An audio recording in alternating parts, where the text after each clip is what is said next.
TRNL, give them hell.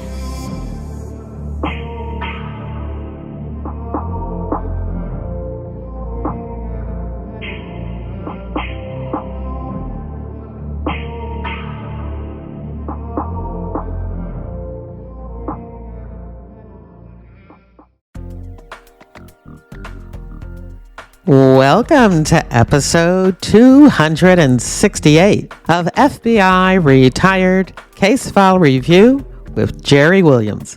I'm a retired agent on a mission to show you who the FBI is and what the FBI does through my books, my blog, and my podcast case reviews with former colleagues. Today, we get to speak to retired agents Jelaine Ward and Joan Cronier. They discussed their investigation of cult leader Dwight D. York of the United Nation of Nubian Moors. York used his charisma to recruit thousands of followers. Several hundred cult members lived with their children on his 475-acre compound in Putnam County, Georgia, where, for years, he sexually molested boys and girls 18 to as young as 3 years old. In 2004, York was convicted and sentenced to 135 years in federal prison without parole. The FBI code name for the investigation was Operation One Man Act. Jelaine and Joan, along with other members of their prosecutive team, received the Attorney General's Award for Distinguished Service for their work on this case. Retired agent Jelaine Ward served in the FBI for nearly 27 years. She was assigned to the Atlanta Division, Macon Resident Agency. She worked a variety of investigations with an expertise in white-collar crime, violent crime, and crimes against children. She was the National Center of Analysis for Violent Crime and Crimes Against Children coordinator for the Atlanta Division for over 20 years and received extensive training in behavioral analysis, threat assessment, interview and interrogation, crisis management, school violence, and the sexual exploitation of children. Currently, Jelaine operates Integris, LLC, a private investigative security and threat assessment consulting service. Retired agent Joan Cronier served in the FBI for 20 years. Joan spent her bureau career in the Atlanta Division, where she utilized her financial crimes, education, and experience on white-collar crime and government fraud squads. After the successful investigation and prosecution of Dwight York, Joan switched her focus to crimes against children. She spent several years as a member and coordinator on an Innocent Images Crimes Against Children task force. Since retiring, Joan works as a consultant and investigator on the global cybersecurity team of a Fortune 100 company.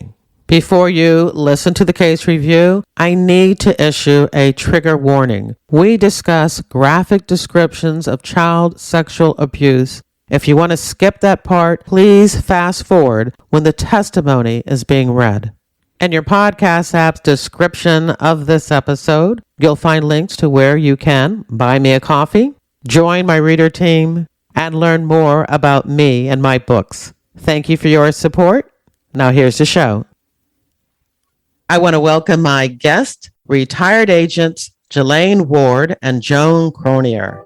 Hey, Jelaine, how are you? Doing well, thank you. Hi, Joan. Hi, Jerry. Thanks for having us. Both of you worked on this case, and I know there's so many people in the true crime audience who follow cults, but this may be one that they're not aware of. This case is going to focus on Dwight York. He called his followers and the compound that they lived in down in Georgia, where you were, the Nubian Nation. Before we get into who Dwight York is, Jelaine, could you talk about how you became involved in the case? And then Joan will talk to you about what role you played. I got involved in the case a couple years before the key witness came in, only in the sense that I was assisting Agent Tom Deal. he had a source that had ties to that community and was giving him some information. And there were allegations of copyright violations, narcotics, trafficking, stockpiling weapons, things like that. When I got involved was when we had 2 potential witnesses that alleged sexual abuse, or there was possible abuse. We interviewed those witnesses in Memphis, Tennessee, and basically learned that there was secondhand information and really no direct knowledge. They had seen things. They had seen girls go into York's bedroom or go upstairs in that compound, but they'd never been abused themselves or actually witnessed anything. That case did not materialize, and it was eventually incorporated into the case that I opened in 2001. And Joan? Let me kind of tell you, Jerry, how I got involved. This was like around 2000, maybe 2001. A couple of the agents were doing a undercover operation. I was assigned to help out with that. So when I first started, I only did it for a couple weeks, a couple months maybe. There really wasn't a lot of work for me to do, so I was looking to get something started and get involved in something interesting. So I was reading through the files, and I noticed that a lot of the reports referred to Nubian Compound and Dwight York in Macon. And at one point, they had a intel case open when it was transferred to Atlanta from New York, but it had been closed. So I'm like, there seems to be a lot of smoke here. Maybe there's something worth investigating further. I noticed that they had a case in Macon signed to Tom Deal and Jelaine. So I called Jelaine. I was like, I'm interested in looking at this, seeing if there seems to be some leads that we could pursue if interested. And we started talking. I don't really remember how it happened, but at some point, not long after that, Jelaine called and said one of the, what do we want to call her, a ex-Nubian or somebody that had left, wanted to come in and tell her story. She came in with the sheriff to the Atlanta office, and we sat down and talked to her. And that was kind of my first opening in the case. Jelaine, you were assigned to an RA out of the Atlanta division, right? Macon RA. Okay, that's a resident agency, and it's actually like a satellite office out of the Atlanta division, and that's where Joan was. Yes. Tell us a little bit more about Dwight York and how he ended up in Georgia. Dwight David York started a pseudo-Muslim type community in New York, Brooklyn, New York, had a group called the Nubian Islamic Hebrews, not accepted by the legitimate Muslim communities in that area, and basically run out of there. So he moved to upstate New York, Sullivan County, in about 1989. So he stayed there until he purchased the property in Putnam County, Georgia, in January of 1993. Investigation of him started in our district when he purchased the property in Eatonton, Georgia, which I was going to look up the population, but you have to appreciate Putnam County and Eatonton, Georgia to be just a small town. I'm sure it's less than 20,000 people, and then moved to a rural area and bought a piece of property for $500,000 and puts like a $400,000 cash down payment on it. It was about 476 acres, 19 acres containing living space. So what happened is when he initially moved there, he just put up a place, a couple shacks to stay, and he brought a few followers with him. He didn't move full-fledged onto the compound, so kind of laid in the weeds and didn't attract a lot of attention at first. But then when he brought in more followers as the years went on, then he started to try to get permits from the county and run a production studio and do different things. Sheriff Sills and a lot of community leaders started to have a lot of problems with Dwight York and a lot of his followers. And we're trying to address those problems. So it kind of starts back then where the sheriff comes to us and wants some help with it. To make that story short, he just follows his request for assistance, and Deal was the case agent at the time. He had an informant that had given him information about some of the illegal activities going on there. So they tried to get some interest from the U.S. Attorney's Office, but there was none at the time. It fell on the heels of Waco and Ruby Ridge. The U.S. Attorney's Office at the time basically said, no, this is a religious organization, just leave it alone. Naturally, Sheriff Sills was frustrated with that. I believe he was getting calls from parents as well. Yes, good point. Yes, he was. Looking for their children, grown-ups. None of them were minors on the compound who wouldn't return their calls or didn't know if they were being held against their will. Yeah, they would be missing and they didn't know if they were there. Parents who were calling their adult children were missing. That's right, correct. And these were the kind of things that the U.S. Attorney's Office initially did not want to get involved in.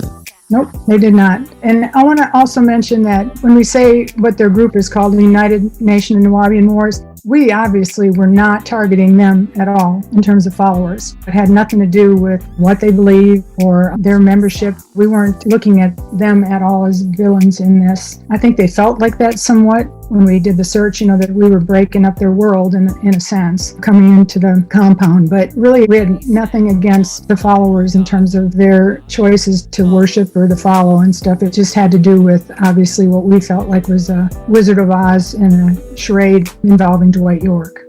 Eventually, he has like 300 plus followers there, including 50 to 100 children. He had all these kind of identities that he used over that period of time, and certainly while he was in Georgia. Some of his known names: Iman Isa Al-Hadi, Melchizedek, Chief Black Eagle, the Master Teacher, Rabbi York. So when he first got to Putnam County, when he first got here, he started with an American Indian kind of theme. He called it Egypt of the West, Egyptology combined with American Indians, and they dressed in cowboy hats and jeans and boots, and he wore a headdress and called himself Chief Black Eagle. He's gone through several themes. The alien theory is going to take them to Planet Risk in 2003, and there'll only be 144,000 followers chosen, and he just had a lot of people fooled. I looked at some of the images and photos that you've shared with me, and you're right. 1 minute he is dressed as a Native American chief. The next minute he's an Egyptian pharaoh, I guess. Next minute, some type of Islam sheikh, and his followers just seem to kind of go along with it. What do you think, Joan? I don't think he believed any of his philosophies, really. Why do they follow him? I honestly... It's like any cult. Where is he getting this money that he could spend that much on buying property in Georgia? How is he making his money? I think that's a good one for Joan to answer. You knew more about his financial design. Sure. So understand that York did have a lot of followers outside of his compound. He was a prolific writer and he sold a lot of books. So he had several stores throughout the country and he sold his books. He also would have parties and charge entrance fees. Like he would have his birthday parties, his own birthday party in June. I can't recall what he called the party. He could make $400,000 just on entrance fees and selling $4 for a bottle of water. It was all cash. He would also charge people who wanted to be part of the group. They submitted applications and he charged a fee for those. He had plenty of money coming in and it was almost all cash. He would have, I think we'll get to it, we found one suitcase of cash when we did the search warrant. Another thing I wanted to ask, Jelaine was saying that the U.S. Attorney's Office was hesitating in getting involved in the initial case because they deemed his quote-unquote cult a religious group, a religious organization. Jerry, what happened there is we got a new U.S. attorney. It was the leadership had changed at the time, and so then we were able to move forward, and especially, of course, as we were able to interview a couple witnesses, the key witnesses that cooperated. That's obviously when the case broke open, but we did get more interest after we had a new U.S. attorney take office. A lot of those publications that Joan was mentioning, a lot of them were written by his followers as well. A lot of the things that they marketed and the trinkets and sold, the men would run stores in different parts of the states, and they would make, like she said, they make a lot of money from marketing items that were kind of organized and put together by his followers, along with his own publications, of course. The women followers would work in the office for hours and hours a day on his publications. And I don't think they realized that they were doing like some serious desktop publishing, something they should have been getting paid a lot of money for. And it was all free labor to him. Yeah. So it didn't cost him anything to put these books together. What was his message? What was he sharing that would make these people come to him and want to hear what he had to say? His sermons were recorded and reviewed by behavioral experts and by us as investigators, etc. He preached that this was going to be a new country with its own fire department, its own hospital, etc., and that they were going to be a sovereign citizenship. By having their own country, it was going to keep the racism out. I had actually heard some of his sermons from surveillance. He preaches racism. He preaches anti-law enforcement. He had a way for reaching followers that were missing something in their life. Some of them were born into the compound. Some of them moved there from, like Joan said, they were at one point 10,000 followers. So they were all over in different states and parts of the country, mostly towards the East Coast, if I'm not mistaken. They would come and follow him because of his promise for calm and peace and something that their family would grow with, only to find out, of course, so much more the opposite of that. If you study cults, you do see that they all have a charismatic leader, and he definitely was charismatic and had a lot to do with why these people followed him.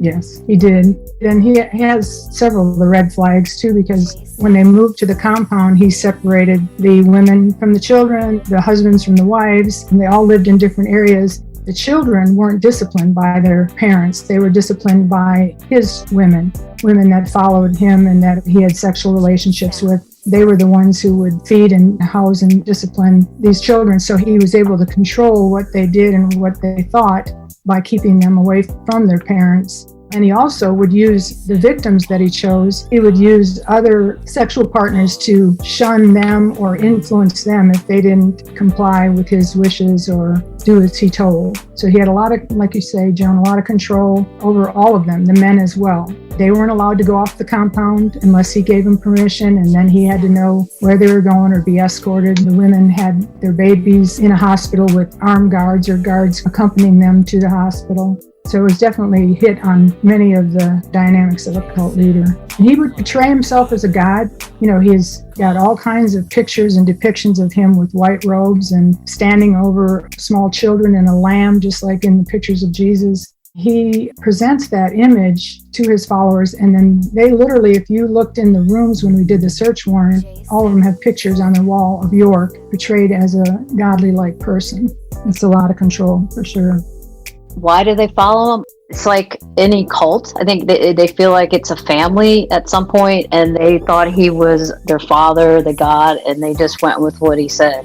Because to disagree was to be shunned by him and the group. You know, this kind of reminds me of another cult, Yahweh Ben Yahweh. And I actually did an interview, episode 113, about that case. And one of the things that he did was that he had his followers, he demanded that they be involved in violent activities, such as random racial killings. Did Dwight go that far? Was that part of his philosophy, the activities he had his followers do?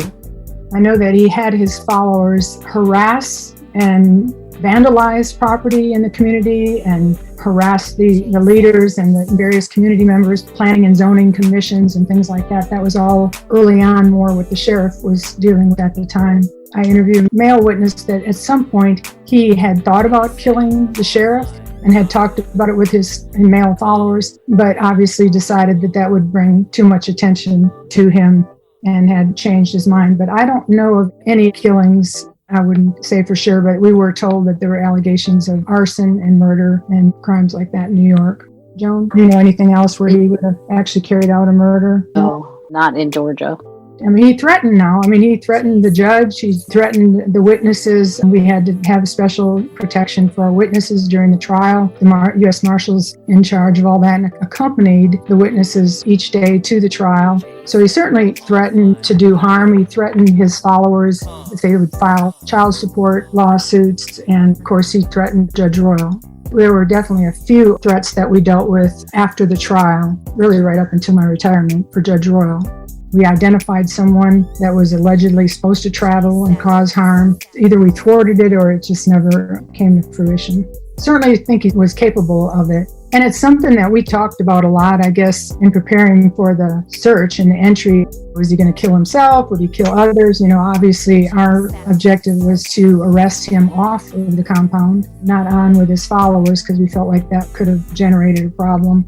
There was a lot of allegations, stockpiling of weapons. The sheriff, Howard Sills, he was just looking for help on what can we do? Is there anything we can do? And then when our victim witness came through saying she wanted to talk, she provided such detail. Is okay, we have people we can talk to, interviews we can do to pursue interstate transportation, transporting children across state lines for the purpose of sexual exploitation of children.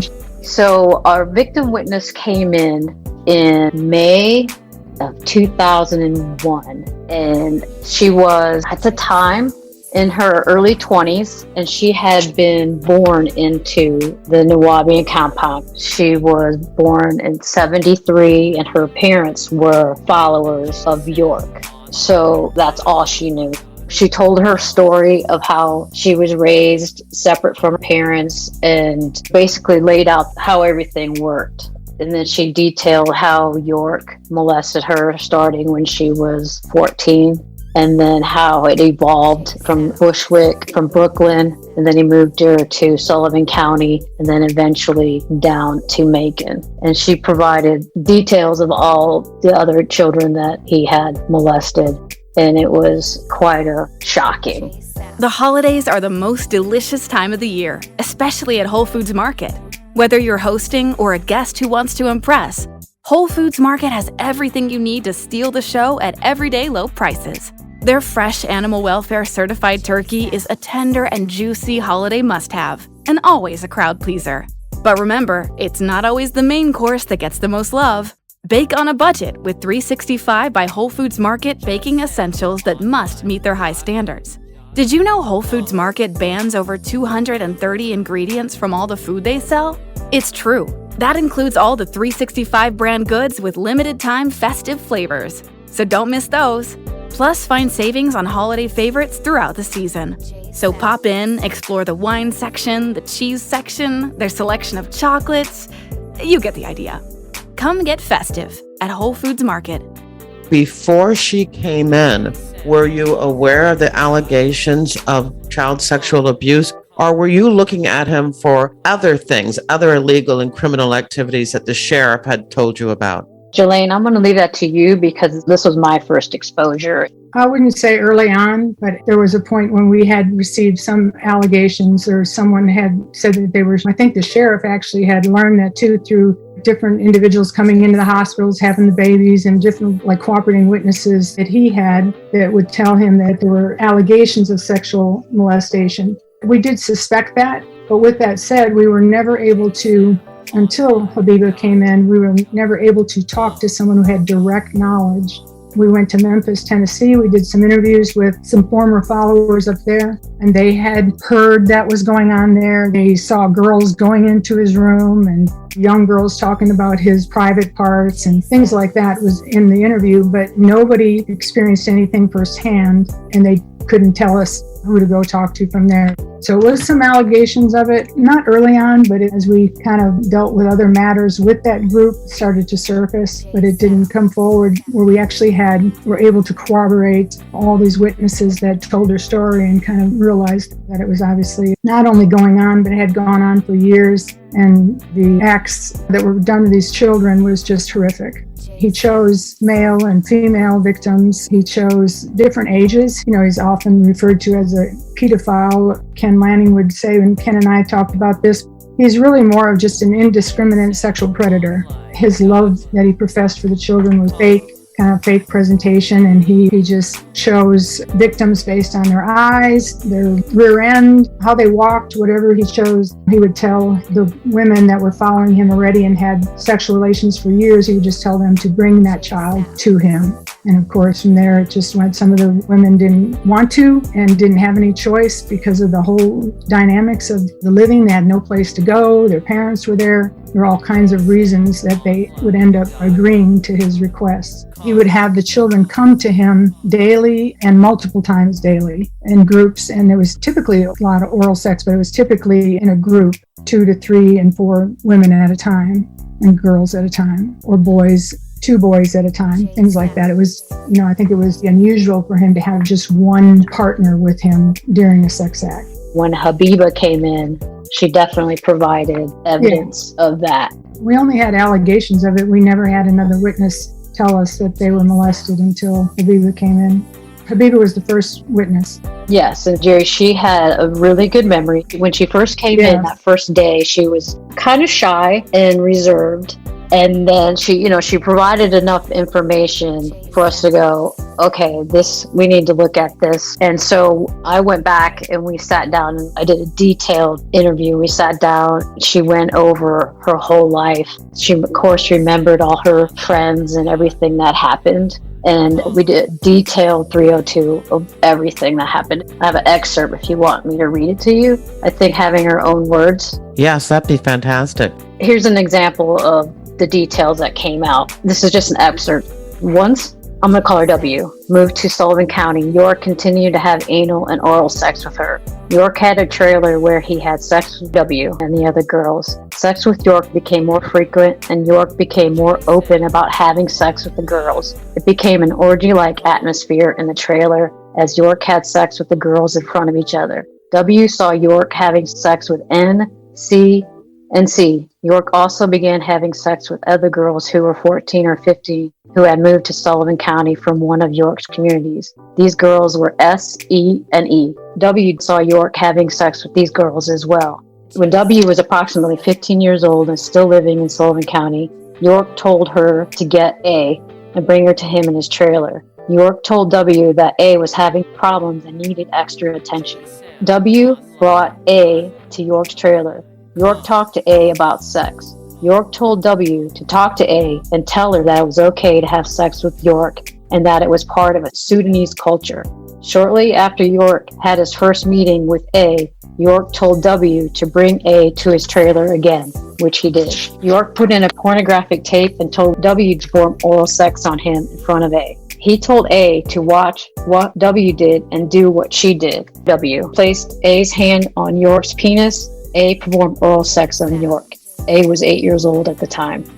Around the same time that York began molesting A, York told W to bring K to him in his trailer, which he did. York put K on his lap and began touching her. York told W to perform oral sex on him in front of K, which he did. K was about 4 years old at the time. W saw K perform oral sex on York. We had very specific, detailed 302s of this. We had all that detail in all those names. Most of these girls had left the compound, so we were able to locate them, mostly in Atlanta.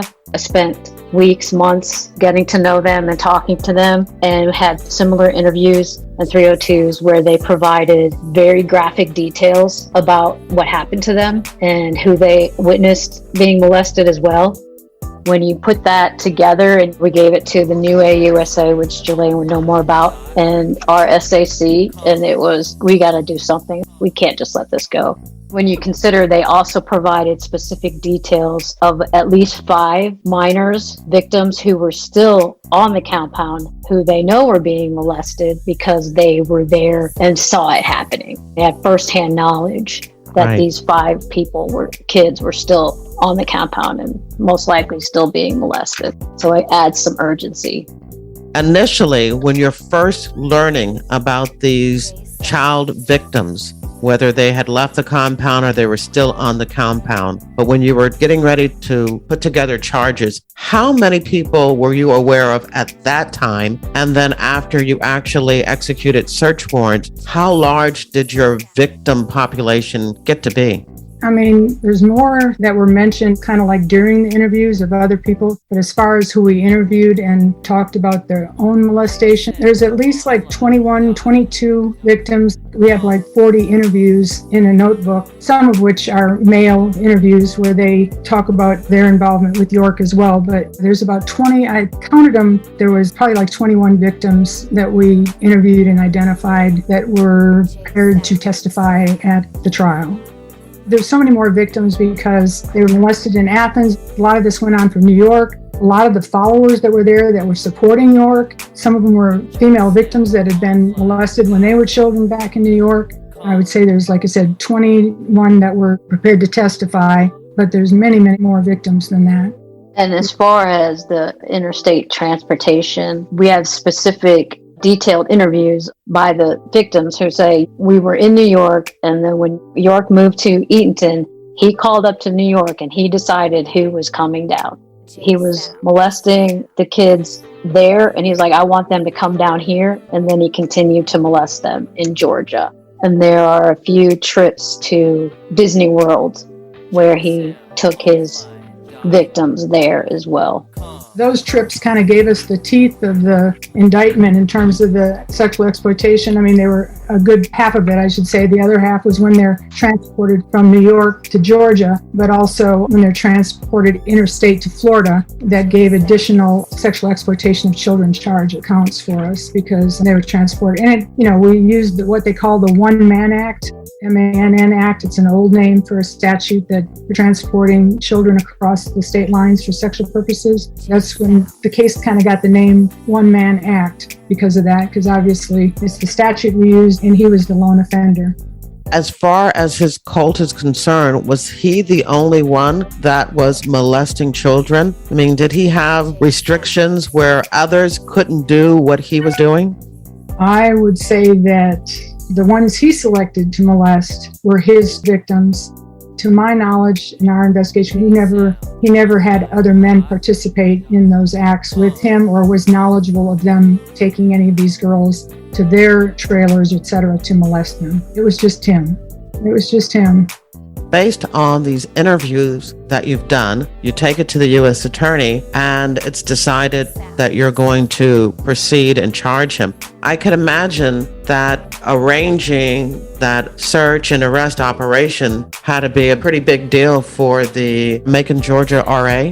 Yep, there was about 9 of us at the time. We did the affidavit in the Middle District of Georgia for the search. We did the indictment first and then the search. We presented the affidavit to Max Wood, the U.S. attorney here, and then there was a U.S. attorney from Washington, D.C. Her name was Stephanie Thacker, and then Richard Moultrie was the assistant U.S. attorney in Macon. And there were others, Sharon Ratley, there were several others. I kind of had a list of tributes toward the end, but there's so many people involved in putting this case together and getting us to the point to even be able to do the search and the arrest. It wouldn't be possible without numerous resources. I think one thing we could talk about a little bit was their living conditions. I think I mentioned earlier that they were separated in various buildings and trailers on the property. It was, I want to say, 66 buildings that were identified and numbered for the search. And of course, the multiple divisions of the property to execute the search. And there were trailers, and then his house, there was a barn where a lot of men stayed. There was a nicer house next to his home where the women he molested stayed. And of course, his house, it was large and I guess somewhat luxurious to some of the residents there, but it certainly wasn't well kept up and clean and things like that. A lot of the buildings when we searched were trashed, trashy looking on the inside. Again, like I said, they separated everybody, and there was a building called 103 that if the girls didn't comply with his request for sexual purposes, then they had to go live in building 103, and they ate rice and beans. And they were shunned from the rest of their friends, just not accepted into the mainstream of activities, and they certainly weren't escorted out to dinner or to Walmart to buy a diamond ring and all the things that he did to the girls and boys that accommodated him sexually. So that's kind of how the building was massive. It had armed guards outside the gate. We encountered them one time to try to drive through when I had some visitors from Quantico. I had the hostage rescue team and the negotiators and profilers and things, and we tried to go in to look around, and we didn't get past the one circle around the main pyramid that they would allow us to drive in. So you've decided to do this search. You're going into a cult compound. You mentioned people being concerned about Waco and Ruby Ridge. Were you concerned about the possibilities that this could go really wrong? And what did you do to prepare for that? Yes. absolutely concerned about that. We certainly didn't want to have any kind of a situation similar to those other incidents. And for that reason alone, we knew that we had to come up with a plan to arrest him off of the compound, which turned out to be kind of almost an adventure in and of itself, because when we set up a command post nearby and when we thought that he was going to move, he moved a lot earlier off the compound, so we didn't even have the phones plugged in yet. And Joan and I were throwing our gear into the trunk of the vehicle to race out to where he was headed. He left the compound with 2 or 3 females in a vehicle. We definitely planned to arrest him outside. There was so much that went in and so many individuals that contributed to the success of the search warrant that you couldn't even begin to name them. But I know when we wrote the affidavit, or that the affidavit was presented to headquarters, because as you know, Jerry, this had to be approved by headquarters and the president basically before we could go in on something like this. Ted Jackson was the SAC, Fred Snellings was the ASAC, Howard Hatfield was in there too. But those 2 guys, I remember talking to headquarters, I was standing outside their office. They were quote unquote battling with headquarters to get approval for us to go in. And we felt like we had every I dotted and every T crossed. The sheriff's department had established a perimeter of about 300 officers. And we had 5 different regional SWAT teams there and all the other resources, the computer analysis, evidence response, interview teams, and things like that. The planning that went into that was massive, absolutely. I wouldn't even begin to try to name all the team leaders and the supervisors that made it come together. You know, we had planned and allowing him to leave, and then we also made a plan for what to do when we got on the compound with the followers that might be there, because we were getting close to Savior's Day. There were followers coming in. There was actually more on the compound than we initially thought there was going to be. And then we knew we were going to have children. We knew we were going to have other children. And we knew we had to identify everyone on the compound. So we had a huge team set up to fingerprint everyone because of York giving them fictitious names and the fact that they were using false names oftentimes. And we planned for that. And we're going to try to identify everyone there. And we did get lucky, because we were prepared. The plan was, we're not going in there to arrest him. We'll have to wait till he leaves. We had 300 people ready to go with the SWAT teams and the search teams, all the teams. So we had a lot of people on standby, and we were prepared to sit for several days. And it just so happened within an hour or 2, he came out. The SOG was on him, and the SWAT team was prepared to make the arrest. So once he entered a shopping center there, I think he was going to the grocery store, they made the arrest. The SWAT teams entered the compound and cleared it relatively quickly, separated the men and the women and children into, I think it was the temple, and it went really smooth after that. It was a huge relief. We put mothers and their children, Joan, you can help me out here, but we had a large building. I don't even remember what building it was exactly without looking at the layout, I guess. But we had a large building that was somewhat of like an auditorium or conference area. We put all the children in there with their mothers, if they so choose, and then had all kinds of resources for them to occupy their time, toys, games, food. The supervisor, again, Fred Snelling, spoke to them as a group to kind of keep them calm. We put everything in place that was, to me, was just all intended on a efficient and peaceful raid.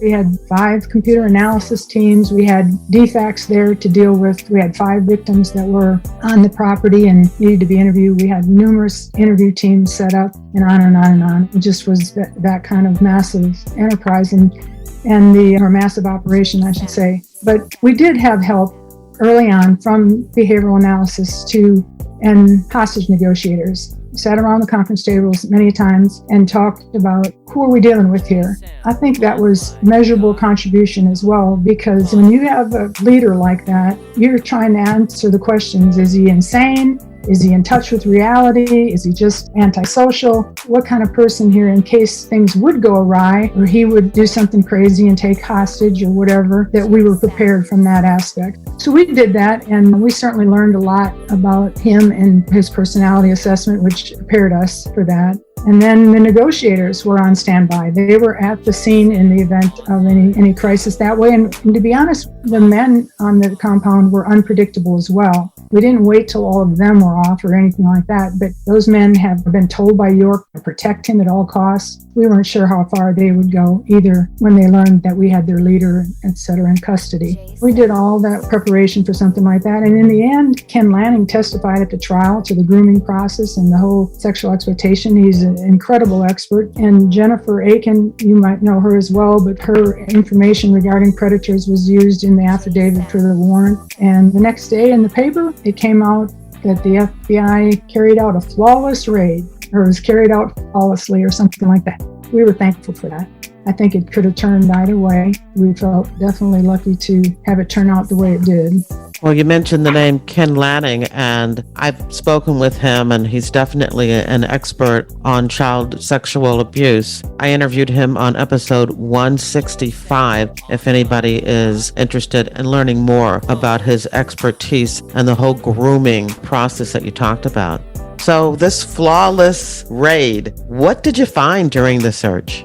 Well, that's a bit of a story too, and Joan can jump in here anytime, but in short, we found items to corroborate what their testimony was, and that was absolutely essential for the trial. For example, they said York maintained a journal, and they would tell us where it was in a notebook and things like that, a journal of his children and his wives. So we found that. They would tell us there's guns and where there's guns at and things, and we found the guns, we found the cash. I think an interesting item we found was that one of our male victims tells us about a pink panther, a stuffed pink panther with a penis attached to it. And it was in the room, and he was allowed to play with it or touch it or whatever prior to sexual activity with York. He knew it was there, and he told us about that. We found that. We found the pink panther. How old was that victim? When it started, oh boy, I'd have to look at his interview. He was young. Do you remember?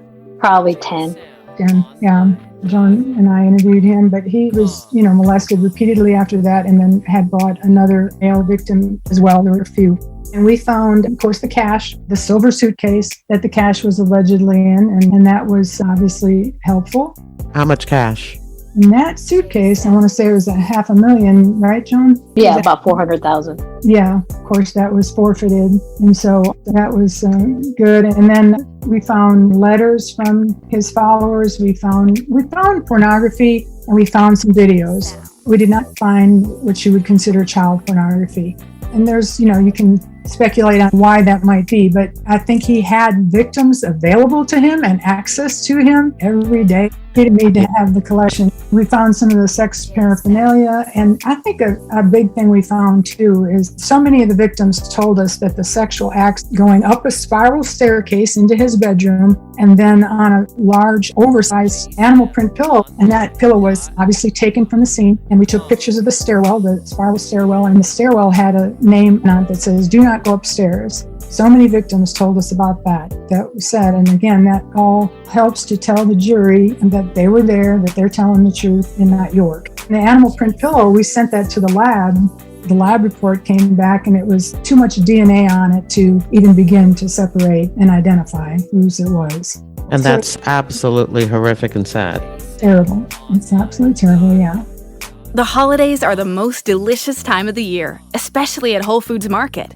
Whether you're hosting or a guest who wants to impress, Whole Foods Market has everything you need to steal the show at everyday low prices. Their fresh animal welfare certified turkey is a tender and juicy holiday must-have, and always a crowd pleaser. But remember, it's not always the main course that gets the most love.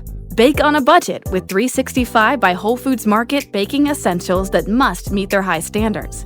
Did you know Whole Foods Market bans over 230 ingredients from all the food they sell? It's true. That includes all the 365 brand goods with limited time festive flavors. So don't miss those. Plus, find savings on holiday favorites throughout the season. So pop in, explore the wine section, the cheese section, their selection of chocolates. You get the idea. Come get festive at Whole Foods Market. We got on at about 2 p.m. and then at around 10 10 or 11 at night, one of our witnesses called me and let us know that there was a group of his followers forming at one of the parking areas in a mall close by, and that they were planning to storm the compound. And once we got that information, management decided we need to pull the plug. So at about that time, we wrapped it up and took everything out. I do remember one thing we didn't think about was bringing lights. So it was extremely dark at that point. And there was no outdoor lighting, and there was very little lighting in the buildings for the teams to work. So we wrapped it up at about 11 o'clock that night. The men and women that were on the compound were temporarily detained. Correct. Everyone was contained until the search was over. Now, I do remember that we knew, based on our extensive interviews with the witnesses, so we knew exactly who lived there, where they lived. At one point, I knew every single building, what was in it on that compound, had it all written out. We anticipated like 40 people, I think, men, women, and children, but there was over 100 because they were there preparing for his birthday party. The Savior's Day was what he called it. So there's way more people than we anticipated. Based on all of this evidence that you've found during the search, I take it that you were able to put together some really strong charges, because I think I read that he decided to plead guilty. Right. And that's where things get crazy in this case as well, because we had a real good indictment, and one of the federal judges accepted a plea for 15 years. Of course, it would have been federal time, 15 years in prison. Joan and we had nothing to do with, obviously, those negotiations. To be honest, the U.S. attorneys that worked hard on this case, they had a lot of mixed feelings about the plea as well. But with that said, some of the things you consider, I know Joan and I talked about this, I remember right after we learned of it, is with a plea, you don't subject your witnesses to this grueling testimony and to have to relive this again, because they were giving testimony on a state level as well, state grand jury, a state trial. So this would have prevented that. And also, I think the other thing is, for those of us that are experienced with these type of cases and crimes against children, unfortunately, you don't ever know what your witness is going to say, when they take the stand, how they're going to do it, if they're going to even make it to the stand, to be honest, with such sensitive testimony. You don't know if they're going to be believable. I think we had intelligent victims, and that they were articulate and had, like Joan mentioned, excellent memories, and obviously they did well. But again, it's all the things you think about. And so then we were like, okay, so 15 years. He was an older guy, about 56. Well, needless to say, that judge recused himself from the case, and the new judge, Judge Ashley Royal, said, we're going to go to trial. It was a Judge Hughes, I think, rejected the plea, and then Judge Royal was assigned to the case and went to trial. That kind of took a crazy twist, too. Oh, I wasn't aware of that. The newspaper article that I'm looking at that says that he pled guilty to federal charges and gets 15 years, that was rescinded? That's right. That was rejected by the judge. He rejected it because he didn't think the sentence was long enough. Absolutely. And I will give credit to our probation office, because that probation agent that wrote up the sentencing report wrote it up. Obviously, she was not happy with the idea of pleading to 15 years as well. It was a 3-week trial in Brunswick, Georgia, and he was convicted, and he was sentenced to 135 years in prison. Well, that's a big difference between 15 years and 135 years. Yes, it is. Yes, it is. In between that, when and correct me if I'm wrong, Jelaine, my memory's kind of faulty on it, but after the plea was rejected, Richard, the AUSA, Richard Moultrie and Stephanie Thacker decided, well, let's add the financial crimes aspect of it, the structuring charge, and then add the forfeiture of the land to the indictment, which we did. So we brought in the IRS to help with the structuring charge, which basically had several of the ladies who worked in his office described how he would give them cash in increments less than $10,000, and they would run around several days of the month and deposit money into the accounts. Yeah, I was thinking that was in right from the start. But IRS Yeah. definitely did a great job. They put that structuring charges together, and obviously the interviews that we did produced the testimony that the structuring was going on, and the tellers at the bank cooperated. And that had a big, big impact. That's a pretty easy case. You just get the bank statements and you can see the deposits, and you have the women who testify that he told them to do it. In addition to federal charges, was he also charged with the state? And did he get any additional time on state charges? Yes, he did. He was charged on a state level. He pled guilty to state charges, and Kathy Johnson pled guilty. They charged several others with kind of more minor charges, but they did charge some of the wives that had been bringing in the victims. What did the state charge him with? It's all basically the sexual exploitation of children type charges on a state level. There were a number of them. Just to kind of sum up this case, which was just wild and had so many complex stories and twists and turns in it, how would you sum this case up in both of your careers? Where does it place? Joan, you want to speak to that? Sure. It was the first case I'd worked involving children, and it was extremely difficult and time consuming. I was pregnant and just had a baby, but it was also very rewarding. After this case was over, I ended up working on the Crimes Against Children Squad, the Innocent Images Squad, for several years. And Jelaine? Yeah, I, on the other hand, have worked numerous cases involving crimes against children, but nothing like that. Some of the dynamics are the same and have been to trial on a couple of them. But this case just took so many, obviously it was massive. It was involved so many resources to make it successful. I mean, the trial was horrendous. With 3 weeks of being out of town, Joan and I stayed in St. Simon's Island or something like that during the trial. It just took, like you say, a lot of twists and turns. He changed attorneys a couple times. But when people ask me what cases had an impact, obviously there's many, but this is definitely, I guess, the second one I mentioned. It just never went away either. It never went away to the day I retired. And what do you mean by that? It never went away? Because there continued to be threats when he was in jail, and threats against the judge, threats against the sheriff. The Nuwaubians were placing liens on the judge's property. Things would surface. So really the case just kind of stayed with you right until the end. Are you aware if the Nuwaubian Nation, quote unquote, cult continued even after Dwight York left the compound and was sent off to prison? Yes, they continue in small groups and kind of spread out in the Atlanta, still in the Athens area, still in Milledgeville, Georgia. I believe there's even some following in Macon, Georgia. York gets visitors in prison from Nuwaubian followers. I would say it's scattered, it's nothing organized, and I don't believe that any of the male leaders that have tried to take over, they don't come close to the characteristics like Dwight York had. They don't come close to being able to have that influence over the followers. Well, this has been a fascinating case to review, and I will include a number of newspaper articles in the show notes for this episode if there are those who want to continue learning more about Dwight York and the Nuwaubian Nation. We're at